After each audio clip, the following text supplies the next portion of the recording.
এইমাত্র এখানে একটা সাপ দেখলাম। কই ভাই, কোথায় পালালো? যদি দেখতে পাই তো অবশ্যই, আমারই তো ভয় লাগছে। দেখেছি দেখেছি, ও এখন জলের ভিতর দিয়ে যাচ্ছে, দেখো। ও কাকা, ভালো আছিস?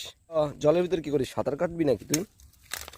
ওই দেখো ডুব মেরে, ওই গান মেরেছে, বাড়া ভয় লাগে। অনেকটাই তো বড়। তোকে ভাই একটু ডিস্টার্ব করার জন্য আমি দুঃখিত। এ দেখো মাথাটা তুলে রয়েছে, এটা মনে হয় দাঁড়াস।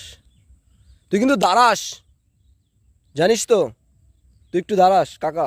ক্যামেরায় ধরা পড়ে গেছে বেচারা, ঘুরতে এসে গার্লফ্রেন্ডের সাথে দেখা করতে এসে ক্যামেরায় ধরা পড়ে গেছে। অনেকটাই বড় কিন্তু বডি, মানে স্লিম বডি যাকে বলে। কিরে, মিট করতে এসেছিলিস গার্লফ্রেন্ডের সাথে, না তুই নিজেই গার্লফ্রেন্ড, তা কে জানে। যা, তোকে আর ডিস্টার্ব করবো না। বেচারা ঘুরতে এসেছিলো, গার্লফ্রেন্ডের সাথে দেখা করতে এসেছিলো, আমি বেকার বেকার ডিস্টার্ব করে দিলাম। আমার এটা কিন্তু একদম উচিত হয়নি। যাই হোক, জায়গাটা কিন্তু সেই লাগছে।